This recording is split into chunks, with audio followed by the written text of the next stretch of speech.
Welcome to the Shellonomics Podcast, your source for pure Teenage Mutant Ninja Turtles entertainment, presented by King Mictus. All right, guys, another episode of Shellonomics. We are here with our good friend Jay, the toy photographer for the Teenage Mutant Ninja Turtles. He's got a lot of awesome toys on there. You can find him on his Instagram at TMNT_1987_. Jay, let's get started with, how did you get introduced to Turtles? Just like anyone else, man. It's that thing, you're growing up. So my parents, I'm originally from Bosnia. My parents own the video store. And I popped in this beautiful tape, this, very vibrant tape. And it was the opening, it was like the season one stuff. And that was it, man. That was the hence name. I'm not born in 87. People think that's my birthday, but I'm an 84 kid. It's the homage to the cartoon. My very, very first turtle love. And ever since then, man, that was it. It was just magic, kind of at that first sight. There was just something about the shells and the weapons and, tucked behind the shells and the different color bandanas and kind of the darkness, but also kind of like the friendly, kid, the vibrancy of the whole thing. And obviously, personalities and all that, but that was, very visual. I agree, my dude. And I was actually going to ask that next is, how did you come up with your screen name? And hit the nail on the head there. Based on the 87 series, we've talked about it before on our channel. That first season is just something spectacular with David Wise's passion behind the story. Like we just wrapped up a 1987 series rerun of just, what more do you need in there, dude? We wouldn't have the colored headbands. We wouldn't have the distinct personalities. Our love for pizza. There's just so much greatness about the 87 series and that first season with the anime, company that took over to just do those first five. It's just, it's paradise. You really can't, I don't know. I would say still the people who are new to Turtles, check out 2003, 87, and the first movie. Those should be your gateway. And, of course, the original comic. So what toys did you have growing up before we dive deeper into your toy photography? Which ones do you remember having as a kid? So my very first toy was actually Raphael. It was like the Playmates with Raphael. My mom got it for me at a farmer's market. Then I remember eventually getting Mikey, Leo, Donnie, but that was it, man. Due to like the war in Bosnia, I couldn't, I had to like kind of leave everything behind and go to the not concentration camp, refugee camps, and just kind of like draw turtles. I didn't really have like a lot as a kid. When I came here to the States in '93. I remember my cousin and I, we had what are the tongue ones? The ones with the... The Toon figures wasn't... yeah. Donatello had the bow. I think it was Michelangelo had the tongue. Yeah, it was Mikey with the tongue. Yeah, so that was the first one that like I had here. And after that, like, we didn't have a lot. My cousin loved Leonardo, so he was all... And that was like my first cousin, which was like essentially my brother. He had Leonardo. And we would just, those were like our toys, man. Like we didn't have like the whole, shebang, and everyone's got super nostalgic about like, oh, I had the Technodrome. Oh, I had Shred. Like, man, we didn't have like a lot of that stuff. Like I said, we just had kind of like the four turtles. And I remember like we wanted the party wagon so bad.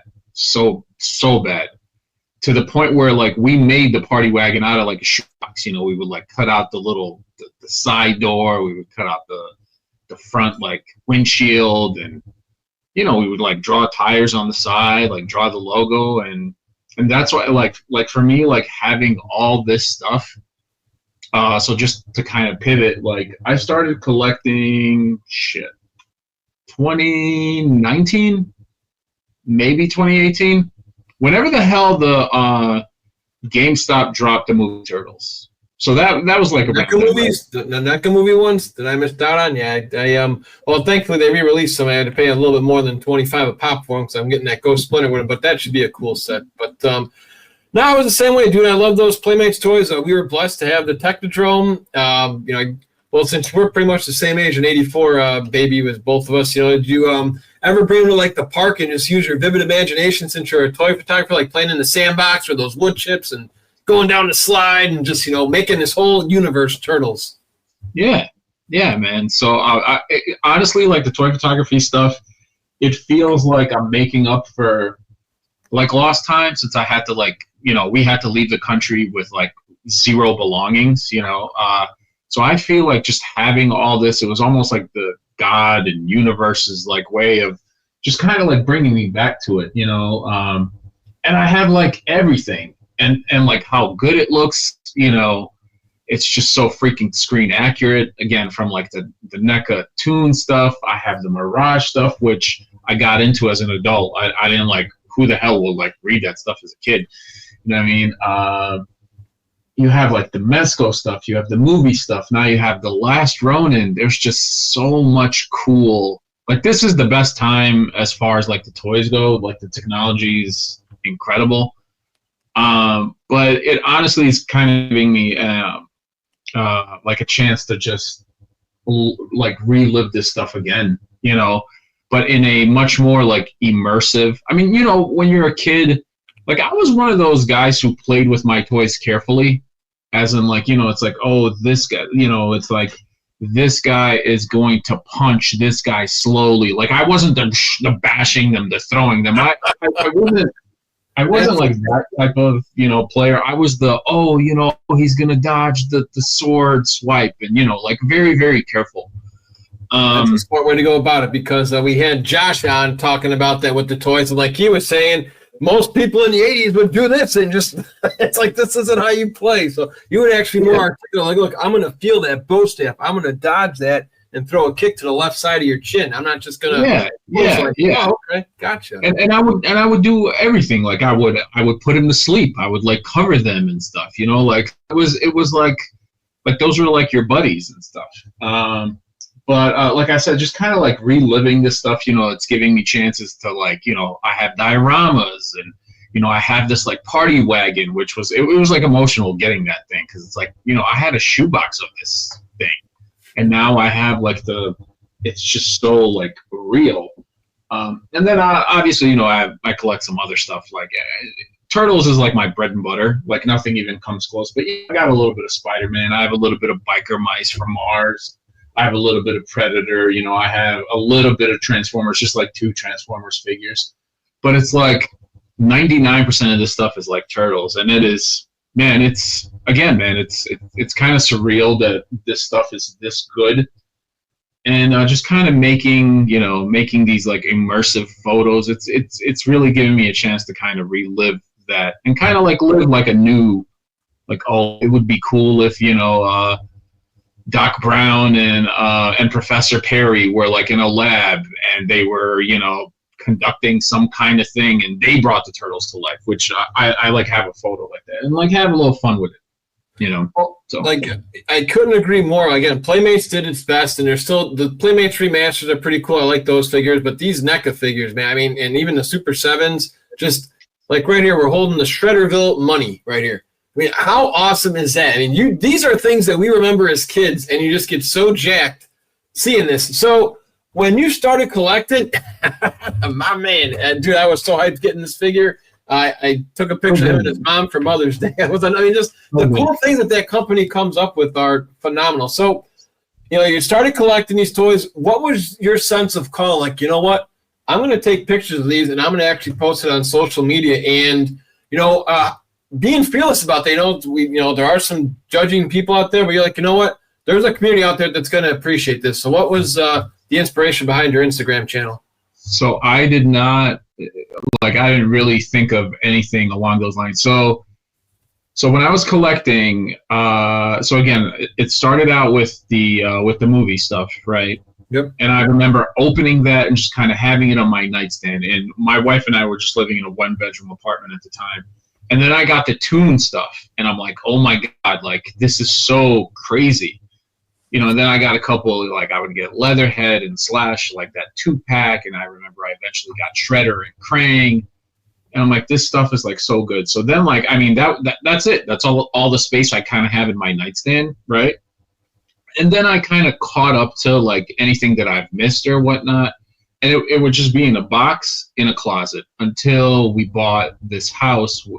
That was the summer of 21, or no, it was the summer of 22. So now I have this office. I work. I'm a finance guy by trade. During the day, that's my 8 to 4. It's not even my 9 to 5. So I'm at home all day, and that is when the magic gets made.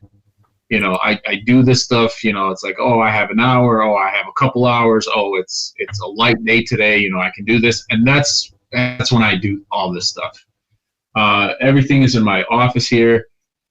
I reached out to one of the guys from the Party Wagon. His name is Nate Sudoku. He made this incredible diorama. It's a kitchen, living room, and Donnie's lab all in one. It's this huge like piece. I was just so wowed by it. So honestly, I'm still kind of amazed. I'm looking at it like straight on. It's such a beautiful piece. Reached out to him. He made it for me. It wasn't cheap, but for me, it was just kind of like, I had this big collection, but I want to display it in this like really, really cool, and again, NECA didn't have this stuff at the time, really, really cool way. So I reached out to him.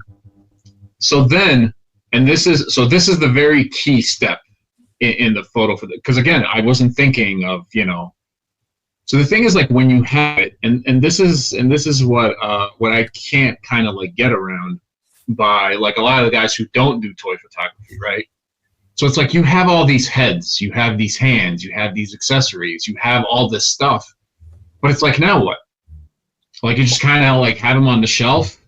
You're never gonna, like, you know, you might grab one here or there, but it's like once it's kind of there, it's neat, it's nice, it's, now I have to like roll through stuff, and so it's like, now what do I do?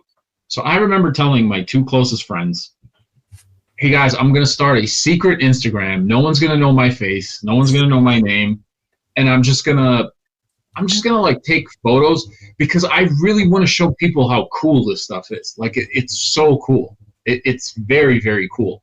And I just started taking like random photos. You know, it's like, oh, here's they're having pizza with the punk frogs and stuff, and, you know, like just fun stuff like that. And then the page just kind of started like growing. Like, people found me. Again, I didn't know about any community or anything.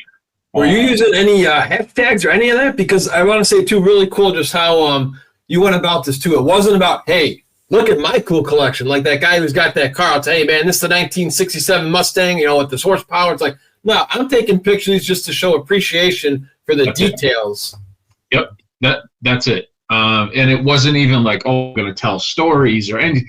It was just the fact that it was so cool.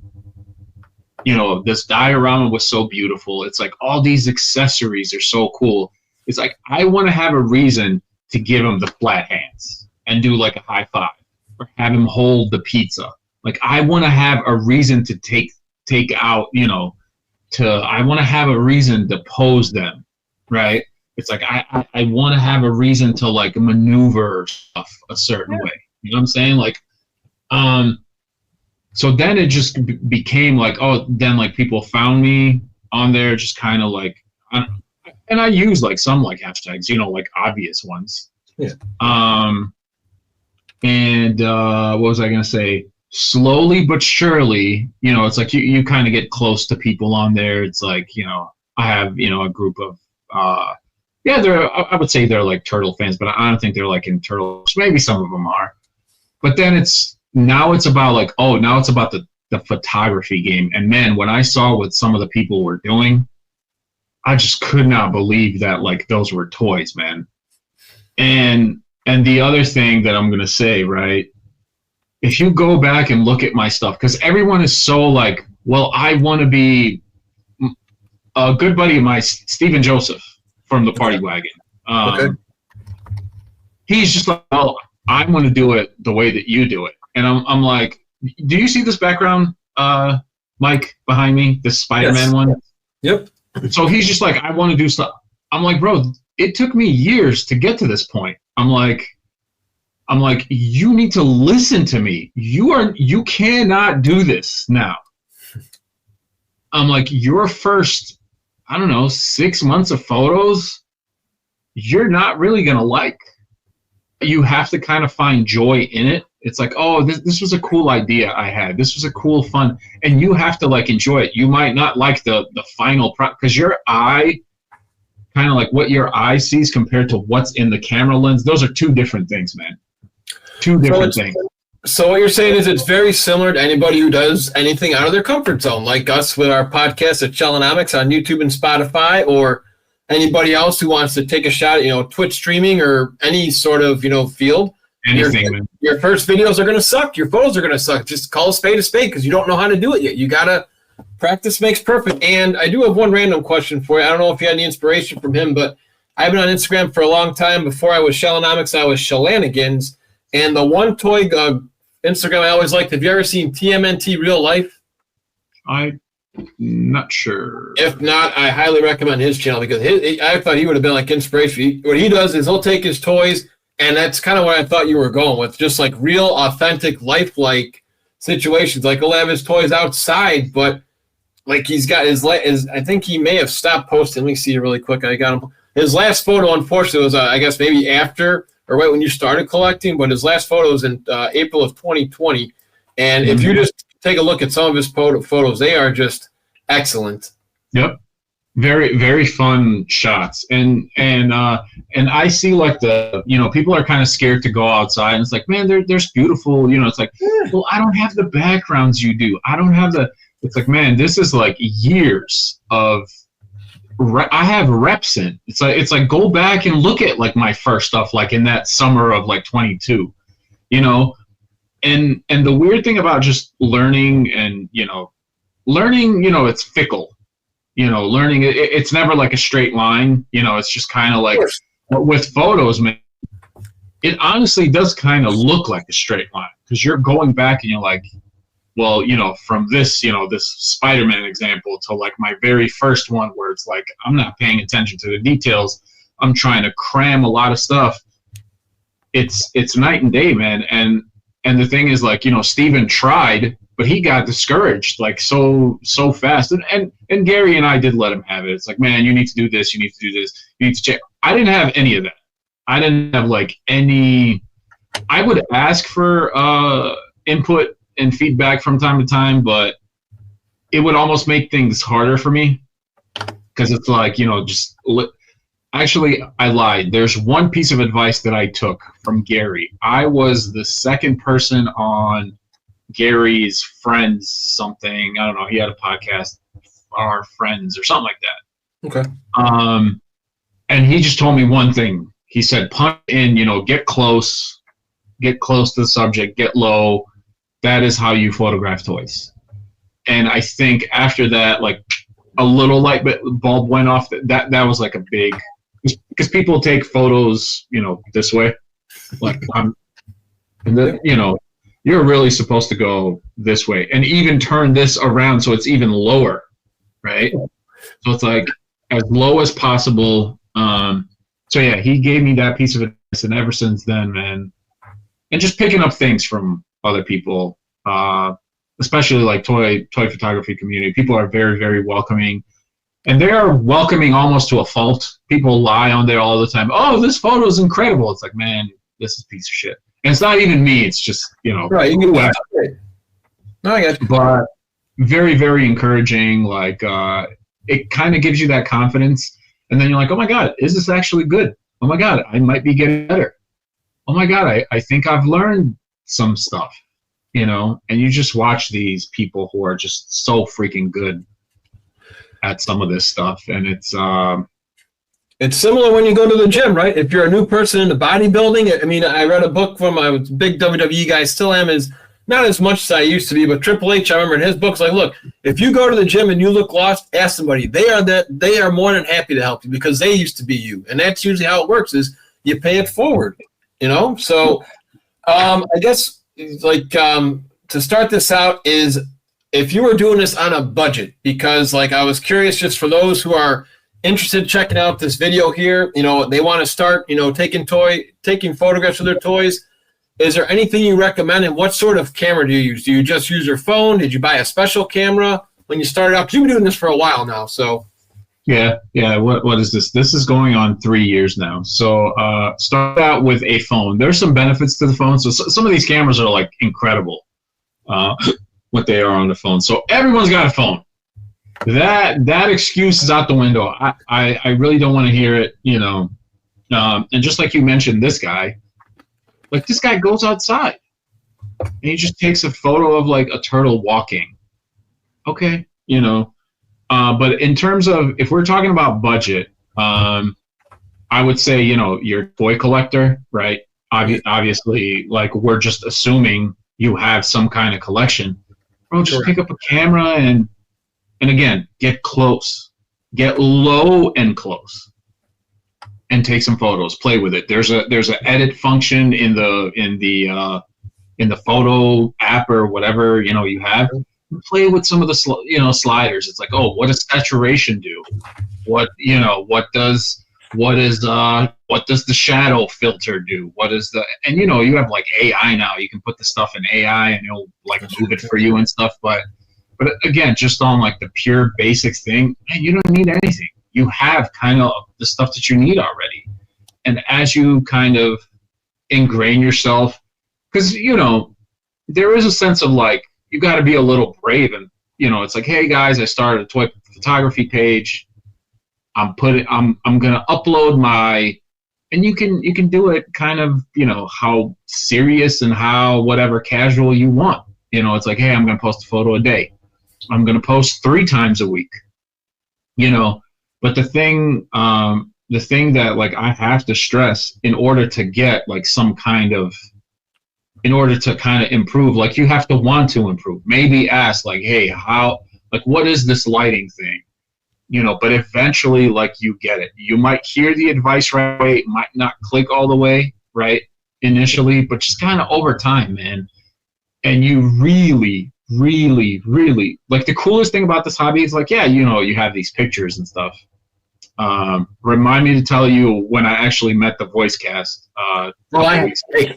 Mikey's got you covered. I was going to be near the end, man. I got you covered. I do my homework before I do this. I got you covered.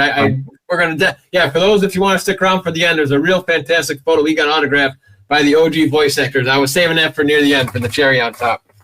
But the cool thing, like the really, really cool thing. So like I said, you kind of have to put the reps in. There's just no escaping it. Playing an instrument, it's kind of like people can tell you stuff. You just have to, you know, move the fingers. You got to like consistently push the envelope, and you have to put the reps in. There's just like no avoiding like that part. And people get lazy, man. You know, like life gets in the way. You know, all that stuff is understandable. Like you burn out, especially social media, man. Like burning out from social media is like a really, really thing, because it's like I want to respond. I respond to all comments that I get. Everybody, I say thank you every single time. Right. And that stuff can be like exhausting. It's like, and it's like, you know, as grateful as I am, I get like really good engagement like on social media. And it's like, oh my God, this photo has like 700 likes and there's 75 comments that I have to like, and then people are DMing me and asking me stuff. And because I have such a common name, I get tagged in crap all the time. People will ask me the randomest things. They're like, so how did you make the figures? I'm like, bro, I did not make the, you know, like just, right. You know, obnoxious, you know, and that stuff is like really tiring. Sure. But I just love and when I say like the appreciation that you have the figures, man, when you finally kind of like learn what posing is, when you finally learn kind of like I'm going to photograph him from this way. I'm not going to get the whole, you see like Venom, he's blurred back there, right? He's just kind of like a side character. It's like, oh my, you know, what am I trying to show here? When all that stuff comes together, it's beautiful. And then, you know, you kind of see, oh, this figure can do something that this one can't. It's like, oh, this year I've kind of learned how to maneuver this figure that has limitations versus this one. Like all this stuff like starts to click, and then when like you realize it's like, oh, a Mafex figure is like $100 versus like a NECA figure that's $40. Well, why is that? Because of shit like this. You know, you kind of get the, again, you are in the trenches like for real. So what you're saying is you maximize, again, you get what you pay for, kind of pretty much. Like you can get your no disrespect, I guess, we'll just call it Joe's shoes versus Nikes. You know, you can get Joe's shoes for $5, Nikes for $60s. So again, it's just, and as a toy photographer, you appreciate that. So you maximize when you get these NECA figures or the Merso toys. You get, I'm sure like the minute you see that toy, you already got images like, oh man, the things I can do with this guy. I can have his head here, his hand here. Yep. So now what you mean by reps is, let's just say, and we're just using Mr. Shredder here as an example. So how many shots do you actually take of your still motion? Like a good, estimate there. Oh, like so like this, so just a shot, and it's like so here's the funny thing, not a lot, man. Really? 3, 4, because it would be something like, and the thing is, this is camera versus phone now, so it's a slightly different game. But in a phone, all of this stuff would be like in focus, for example, right? In a camera, like maybe Spider-Man would be in focus. This Carnage would be a little bit out of focus. So if I want to blend them together, I would have to take 2 photos and maybe like layer one photo on top of the other. And that's like editing. That's just like stuff you pick up. But on a phone, man, yeah. If you, again, like scroll back and look at my old stuff, and some of the stuff, people have told me, it's like, I can't believe this is like on a phone, like 1 or 2 shots, man. And then the process of like, it was really, really hard for me picking kind of like what the best shot is, So let's say I have like 7 photos or 8 photos or something. Yeah. And it's like, oh my God, I kind of like this on this one, but I kind of like that on that one. And then again, I've gotten like good at editing stuff where it's like, okay, well, I might not get this 100% to look exactly like this, but I can kind of get it there, with a little bit of editing or something, like maybe tweaking the color. It's like, I really like how the light is in the left-hand corner where it's like, I could add a little light, like artificially, so it's like that kind of stuff. And this is, again, reps. Starting out, I didn't know how to edit anything, it's like, but I learned how to like make the color pop a little bit. It's like that's easy. You just move the saturation thing, the wheel a little bit more. It's like, oh, I can do that. Oh my God, I didn't know how to do that. But the only way, you got to get your hands in the sand. That's it. And like you say, depending on your passion, how deep do you want to dig? You can't really, you can't just say, hey, I'm going to take a picture and see what happens. So a question from an amateur like myself here is, how long does it take you to finally get your figures to stand? Or are they easier when you buy the more expensive product? Because again, our Playmates toys that we grew up with, sometimes, Simon says stay put, and they don't listen to Simon. He just topples over. So how can... NECA Shredder, here's my G.I. Joe bat. It's standing by itself. Here's my other NECA Shredder. You see, they are posed, and they're just standing. Yeah, perfect. My entire shelf of stuff, it's all standing. Like, I don't... But this is that thing of, like, it's like when I pose, right? So it's like, I have the 2 fingers here, like on the legs, and then I just kind of move them around. So it's like his feet are always planted. Ah, okay. So it's kind of like a Jim Henson with the Muppets, kind of like the good illusion sometimes too. Okay, I got you. Thank you for sharing one of those secrets. We appreciate that here on Yeah, no problem, man. It's honestly, I think everybody who's a collector should be a toy photographer because it is just so immersive. And again, man, you have a reason to switch out the hands. It's like, what, like, I joke, but I'm like very serious. It's like, why do accessories matter if you're gonna keep it, box, like whatever. You guys aren't even human beings. I don't know what the hell you are. You're just a storage unit, whatever. You don't have any joy with the toys. But it's like, you put them on the shelf. It's like, you rarely go back a second time, man. You rarely like pick it up again, unless it's maybe like on your desk somewhere like super close. You will rarely go back because what's the incentive? There is no incentive. Yeah. And you're always getting new things, kind of, right? Right. Yeah. New variants, new releases. Correct. Yeah. So it's like, oh, those Mezco turtles from last year, yesterday's tuna, they're just dusting away on the but man, just pick them up. You pick them up. It's like, oh, I have this new photo idea. I'm going to switch out I'm going to do the angry Donnie head. Oh, those little knives that come with him. I'm going to use those. Oh, I'm going to put the bow in another hand. Actually, let me try a different bow. I'm going to try the longer bow that came with the last Ronin. So it's like, you see, I'm pulling accessories from other lines to use with this. But you will never have a reason to do it if you're not in the hobby. I can see why. It just makes, again, you're getting more use out of your purchase too, in my opinion. Instead of just sitting on the shelf. And then like you say, it's almost like the Toy Story movies. You've been shelved, Michelangelo. It's pretty much after you get that one shot, you're done. I don't want to keep you too long, but hopefully we can stick around for a little bit longer. Now, what calls for your style? Because you have a very good, passionate, it's almost like serious, like movie scenes. Like I know on your Instagram, some of your favorite ones you have clipped up there is the Kino one, and you have Shredder, with the knee right in the Leonardo. I like how you don't have, and again, there's nothing wrong with anybody who does it the other way, but the way you do this is the toys speak for themselves. I noticed you don't have silly captions like comic style. You're just focused on the toys. So what made you go with that style for now? You may change it, but just out of curiosity, let's just go with that one of your favorite photos, and let's talk about that one. The movie Shredder and Leo battle with the knee. Got it. So in terms of photo style, if you go further, there's like cartoon stuff. There's a very, very, very silly stuff. The more serious action-oriented stuff, it's just something I've been trying like the last year, 6 to 8 months.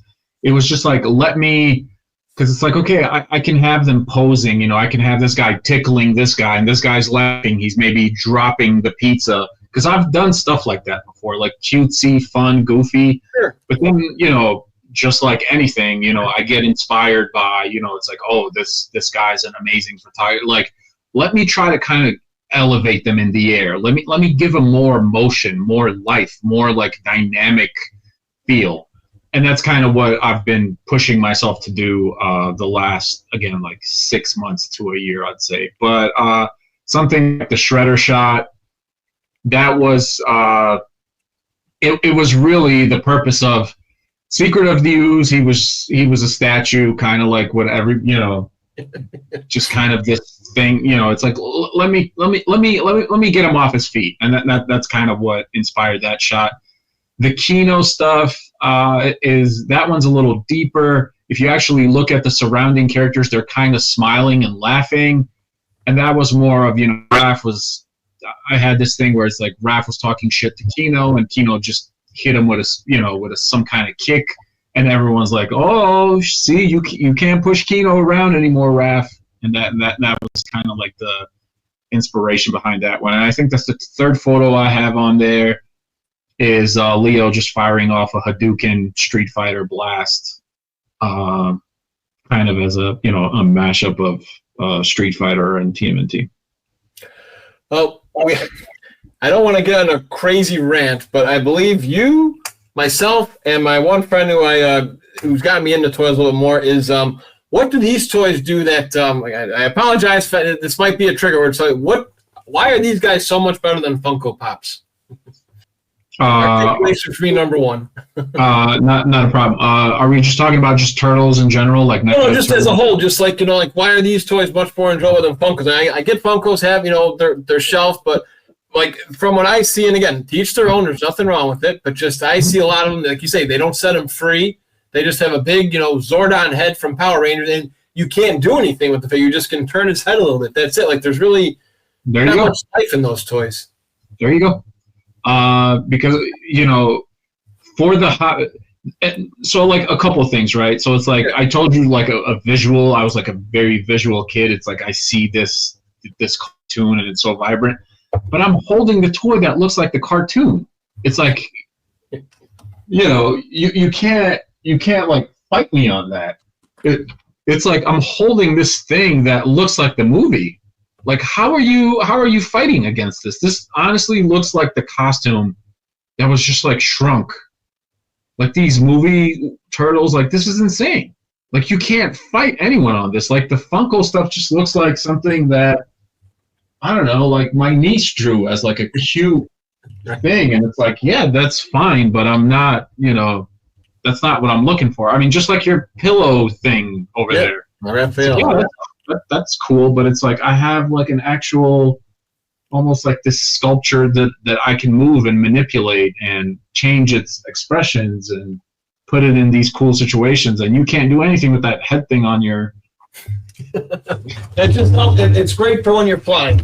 It's my cloud pillow. Yeah. My my movie Leo can't do the pillow thing. Exactly. What else did I want to ask you about here? So we already talked about your. So you say you get your reps of like how many times a week do you take photos? Like I'm sure it varies, but like you say, because you kind of it's almost like you say getting your reps in, pretty much like a bodybuilder or somebody who's trying to stay fit. So how many times a week do you try to at least take your toys out for a run? 5? 5. And like I said, it's because it's that like work. I have the luxury of the at home work, and I get that in, but that is it. And sometimes I'll get more than that if it's just like a slow day. So like we're going to have summer hours where we're going to get out at 12, like now, like starting Memorial Day weekend. And, and my wife doesn't get home until 4. So it's okay, and if I'm kind of feeling in a groove, it's like, oh, I have this cool setup maybe. And then I'll stash the photos. I have a lot of photos just stashed. Just, I might not post them. I just might keep them around, but I'll definitely post 5 times a week.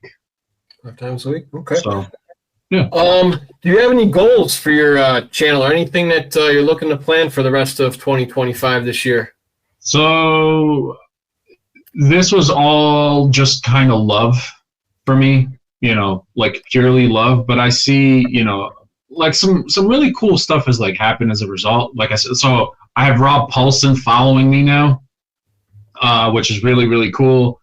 I've gotten several features from any toy maker that you can think of. NECA's featured me several times.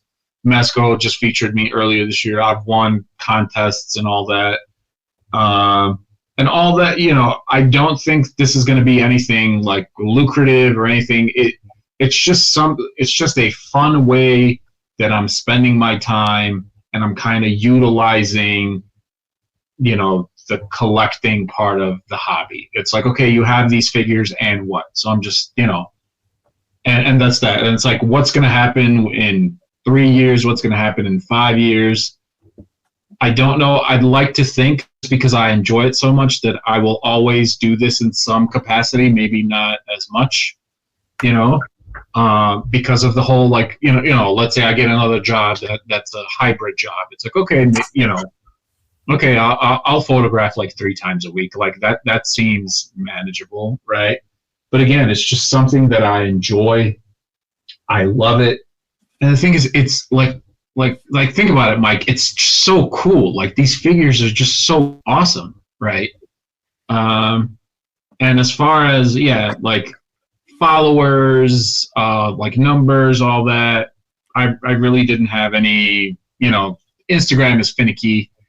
Some people that were around for like the pandemic, they built up a large follower base. Apparently, like Instagram was pushing content like crazy. So I'm really not looking at anything like that. But I've always said if I got free stuff out of the hobby, I would be really happy, which I have already gotten plenty of times. So. Well, what I've liked so far about our conversation is just how you treat everybody the same. Just you mentioned Rob Paulson follows you, but what you also mentioned earlier is 700 likes, 70 comments. I'm going to make sure I write at least thank you to anybody who stopped by my channel, because, again, it's just really cool seeing that gratitude come out of you, Jay. So as we slowly start bringing this in for Atlanta, let's talk about this, meaning the voice cast, because was this the only photo you've taken, or do you take photos and keep them like in a photo album, like of your own toys? So that's the other crazy thing, man, is I have never done that with any of my pictures, but there is something really, really, really cool, because I printed maybe like 50, 60 photos, just my regular. I gifted each of the 87 voice cast 5 photos of mine, and I put my thing in the back. I told him my story, had a really, really nice heart-to-heart conversation with Rob. Again, just me being an immigrant, war refugee kid. I just told him that, just hearing his voice and like other stuff, like Biker Mice from Mars, like for example, the fact that he was like Throttle, he was Max, and I forgot what the cartoon was called. Max is something. Obviously, Animaniacs. Yeah, Animaniacs as well. But they were always just a source of comfort for me, like the 87 show. And that's just something that, I've just taken like with, and again, he had I think his grandmother is Macedonian, and that was old Yugoslavia, which is where we seceded from. So he was really like empathetic, and honestly, he almost like I almost brought him to tears, man. He just had this look, and we hugged it out, and like I said, man, he's following now, which is, and it was just like, okay, like that was definitely like a mutual like connection that we had out there. But again, I also gifted them something. And they loved the photos. Everyone loved the photos. In addition to that, I gifted. I met some of the movie cast as well. I met Shredder. I met Mikey. I met Ken Scott, Raph. I must have walked right past you. I'm sorry to cut you. I must have walked right past you because you're probably talking about the same event I was at last weekend or 2 weekends ago in Rosemont over there, right? Yeah. I must have walked right past you then, brother. I was over there too, man. I just went over there to say thank you to that voice cast again, because I met them a couple years ago, and just I'd like you to share a little more on that too, just how giving those 4 dudes are, because they don't have to be doing this anymore. This show came out way long time ago, and for them to just spend time with us and appreciation, they don't have a time limit either. I guarantee. Can you share a little more, like how much time you spent with Cam, Townie, Rob, Barry, all of them? Just I'm pretty sure were very giving of their time. I spent an uncomfortable amount of time with each of them because I was just like, should I leave? Should I get going? Because it felt weird just kind of being able to talk to them, and but their like warmth, their like reception of all it, and Cam told me he did an autograph thing. They did the TMNT He-Man crossover at San Diego Comic-Con. I think it was last year, the year before. And he told me, he's like, man, that was hell. Like, I could not talk to anyone because it was just like, thank you. He's just signing, and security's just like pushing people out. And he's just like, I love this. And it's like, man, just seeing them hug kids, seeing them hug grown men. It's like, man, I was hugging them, It was honestly, man, it was like surreal. And the other thing, like meeting like the movie guys, they were really small, like really small guys. Michael Sisti, you mean Michelangelo? Yeah, Sisti. Yeah, he was just such a sweet, like warm man, and it's like all of them are like so small. It's like I just want to like, and I'm 6'4", like I'm a big dude. Yeah, I just wanted to like hug everybody, and but just so warm, and as you saw, like I took photos with all 4 of them, and I got all 4 of their autographs, and it was just like a day I'll never forget, man. And then after I was done, I got some like pizza. My wife and I got some pizza after. So very nice.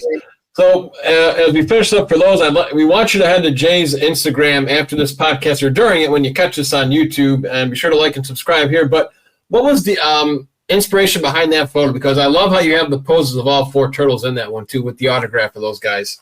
Can you share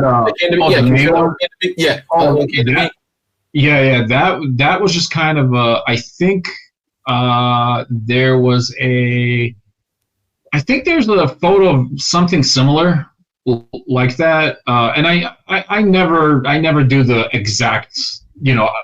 There's been very few times where I'm like, okay, this is an exact like 1-to-1. I always kind of put my own spin on it. Of course. I don't think Mikey was upside down, because in my photo, I turned Mikey upside down just to kind of signify the personality stuff. But that was just nothing too deep. It was just like one of those like, hey, I just kind of want a poster like photo. A lot of my stuff is almost like, it seems like a cartoon or a comic panel or a movie, like it's being lived in. But that one was just like a poster, like they were posing for a photo shoot for me, and nothing really crazy to it. Just one of those fun. And again, man, that took 10 minutes to do. Wow. 10 minutes to do something like that. So a couple other rapid fire questions here for you. So for amateur photographers, you're taking a picture and you don't have the best lighting in your house. You see that glare. So are you able to just use, like you said, like transitions on your phone to get rid of that light glare? Like those little reflections you'll see sometimes? So yes, and it's almost like I hate to give you this answer, but it just kind of depends on what you're shooting. Okay. Obviously, so if you look at the Spider-Man, he looks really matte. It looks like he's actually wearing a costume, like it's not plastic. Right. So it's like part of that is because I matted the figure. I matted this figure. So something like Carnage and Venom, they have kind of like a slimy, gooey thing. So it's like, screw it, let the glare go. Okay. Turtles are like reptiles, and they have that like skin that glare. So it's like, let the glare be there. But in terms of like the lighting and just the photos in general, again, man, the reps, you get to learn where to place the lighting eventually, like all that stuff. Like right now, it's like second nature. When I I did a photo of like Shredder slashing Raphael, and there's like blood effects, and it's like, man, but how's the lighting here? How is there no glare? How is there minimal? It's like I didn't do, it's just so second nature now where I don't even have to think about it anymore. The reps. Just like any learning thing, when you do something, it's that Malcolm Gladwell, that 10,000 hours, you're just putting in the time. And it's like, oh, this took me 15 minutes. Oh, this took me 30 minutes. Well, how? I spent a whole day on this photograph. It's like, man, I've done this more times than you. I've done this process more times than you. So. I love it, man. I love that you set your toys free. You're not in it for the value. You're in it just for the joy of having these. You really could care. You can really give a horse's ass if these are worth thousands of dollars. I mean, it'd be nice, but you know what I mean? Just you're enjoying them in the present moment. What's your thoughts on stop motion? I think those are kind of cool, but do you ever see yourself trying to do any of those? That's a lot of work, I do know, but just curious. That is definitely a lot of work. A couple of guys do it out there. So one, his name is Plastic Action.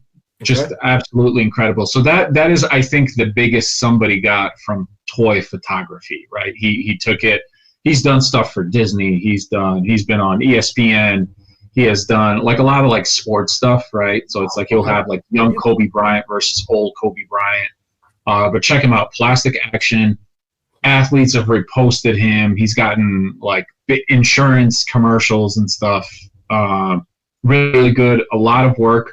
But again, it's that thing where I don't want to put, and he lives off of this stuff. That like he was able to quit his job. Like I said, he's got like incredible like clients, but I don't want like that level of, if something were to happen out of this, like I remember I was on Twitter and somebody said something about a crossover, and that somebody was the creator of Gargoyles, right?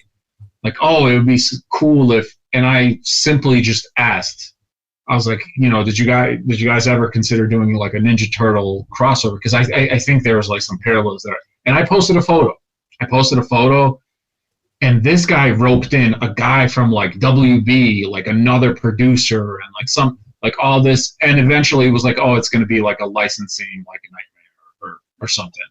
But it was just like, just having that like, be a possibility for that to, you know, again, I'm not banking on anything like that, purely out of love, man. And again, if people are going to give me like free toys, like man, I've gotten some really cool, like free, like the Indiana Jones, Mezco Indiana Jones, like somebody gifted me that just from their store as like a thank you for several things I've been gifted. And again, man, like that's good enough for me. I have a really good career that that's my bread and butter, obviously. But if something were to happen out of me having fun with toys, great bonus, man. So two more quick questions for you then, my main man Jay. So number one, you talked about keeping your toys on display when you open them. Are there anything you would give advice to those listening now, how to keep them clean and keep the shine like a car wash, you know, because like you mentioned, dust, if they're not in that glass case and you want to bring out that dude, it's going to get a little dusty. So any advice to us regarding that? I don't, just because I keep stuff in rotation all the time, I don't really have like that, you know, and the only reason stuff is on the shelf is because I'm taking, you know, I'll put it back and I'll, you know, it'll rotate. Like you saw the shredder on here. Like he's done. We got Guile we've seen earlier too. Yep. Yeah, it's like they'll be gone, and you know, but I don't really think of, and the negative side of toy photography. It's like it's almost impossible to stay clean. Thankfully, again, this is my office. It is because like man, I have like markers. It's like I have a slice of pizza here. I have Fantastic Four the thing. I'm like thinking of like a cool pose to do. I have this propane tank thing here. It's like, I have lighting here. I have a can of Coke. It's like all this shit is always around. So it's a little bit, you kind of have to learn to live within the chaos because again, it's like mini movie scenes and there's like props just kind of, but you also got to be good at cleaning the stuff. That's right. How about these dioramas? What are your thoughts on these incredible? I just ordered because I'm new to getting back. I mean, I've been collecting for years, but new to the NECA series. I just ordered that Channel 6 building. So do you ever enjoy using those in your props? Because you talked earlier, you did get a custom one. So do you have a personal favorite? I have a ton of custom dios that I've gotten. A couple of I've gotten some free, some stuff I've paid for. And the other stuff, believe it or not, so like, look at this photo. This is cardboard. And it's this company called Extreme Sets. Okay. And again, they have, obviously there's negatives to cardboard, it'll bend sometimes a little bit like here and there. But again, I just like, it's like, hey, I need a wall, like I need a couple of stands, and then I have all these props, and it's like, that's really all I need, like, they give you a floor. So I have a bunch of like Extreme Sets as well. And that is like fairly cheap. They always have like, and when I say cheap, anywhere from $50 to like $70 cheap. Because, dioramas are, big pieces and heavy, a lot to ship. So on that end, like that can cost you some money. It's always better to find someone like local at like a show or something. But these like Extreme Sets for the hobby, they're really good. It's like you don't need to show all the details. It's like, if you look at like this over here, this piece, it's like, you can tell that it's like nice brick, but it's like the stuff back here is like, it's blurry. It's like, who cares about that? So it's like, you kind of like, you're getting away with, with it being a certain way because they're not the show, right? You're looking at the show. I think we've touched about everything. I was going to say just if there's anything, that I missed in here that you would like to say to our viewers listening now, let me know. I believe we've talked about budget. We've talked about just getting out there and making some noise. Get in touch with the toy community. They're going to be very encouraging to most of you. Of course, there's going to, some Debbie Down say, this photo sucks, but hey, it's your photo. No, not even. So the toy community, if you try it, they will lie to you blindly. It's like the photo sucks, but they will uplift you. They will give you so much false confidence, right? You will have like no chance but to continue. It's like, oh my God, like. So a toy picture felt cute, might delete later, would actually get some pops. Okay.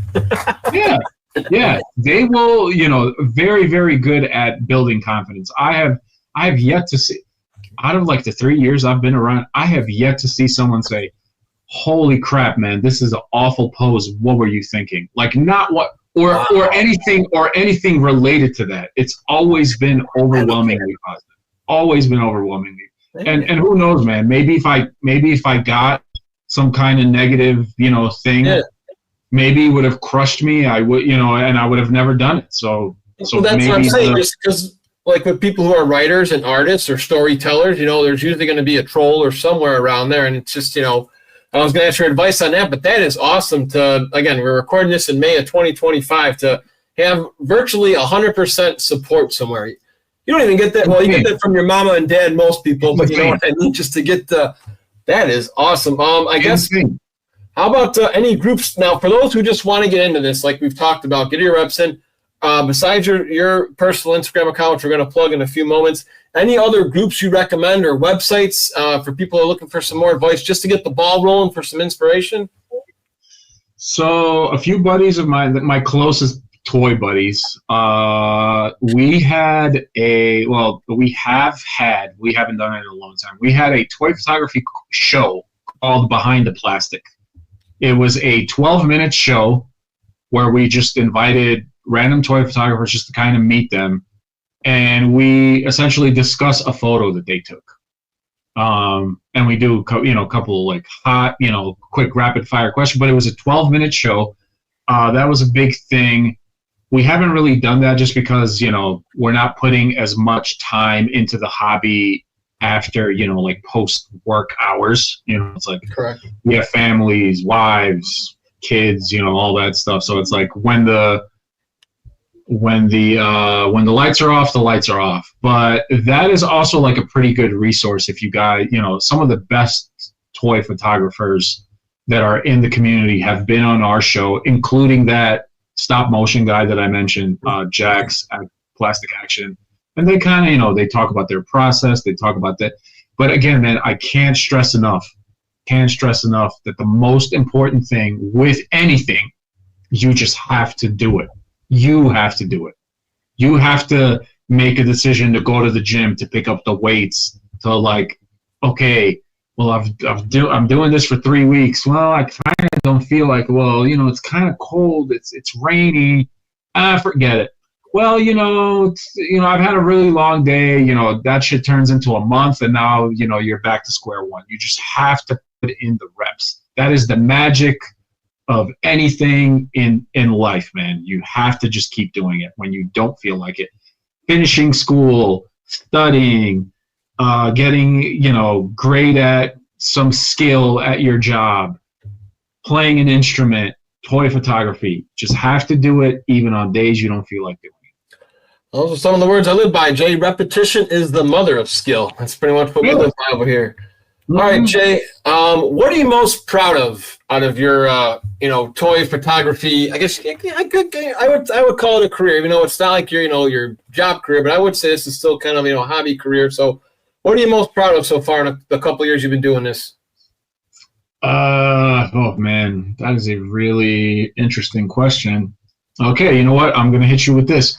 I am most proud of that I've been able to do this for 3 years, and that I have come to a point now where I'm like, oh my God, this is a really good photo. I like this. Like, I'm at the point where like I really enjoy like the photos that I do. And I did get there like a little sooner, I would say, but I'm glad I stuck through it, through the bumps and stuff. It's like, man, am I ever gonna be able to do this lighting? Am I ever gonna be able to look at these figures that way? I'm just glad that I stuck long enough and I put in the amount of work that the light like went on for me. Fantastic, my dude. Usually when I bring this in for a true landing, I ask people their favorite Master Splinter quote, but if you don't have one, just any inspirational advice you have for our viewers here at Chillonomics. Let's see, a Master Splinter quote. Let's just do kids. Good enough. That's all you need. Less is more. And that's how you can do it actually in the toy photos you got too. Jay, it's been a blast. I hope to have you on here again sometime in the near future. This has been a lot of fun for me. It's been very educational and informative. Where can people find you if they want to check out your badass toy photos? TMNT _1987. That Instagram is primarily the thing. You know, I joined Facebook only because I promised Gary I was going to be in the party wagon at a certain point, which I did. But I'm not on there for, well, yeah, it's primarily just like turtle stuff. Just JTMNT on Facebook, because I actually made like a real Facebook account, and then like people that I knew, like, oh my God, I don't want to have to respond to my mom, and you know, so it's just JTMNT. And it's like, and when it picks up somebody that I knew, I hit remove. It's like I just don't want this to be a thing, right? I just kind of want a secret Facebook account so I can be in the groups. But TMNT 1987 on Instagram primarily. Thank you for the follow. Thank you for the engagement. Thank you for the like ahead of time. And obviously, if I see it, I'll comment back.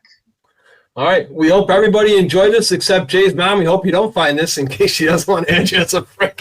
Jay, really appreciate the time tonight, man. You have a good one. Thank you so much, buddy. My man. Thank you.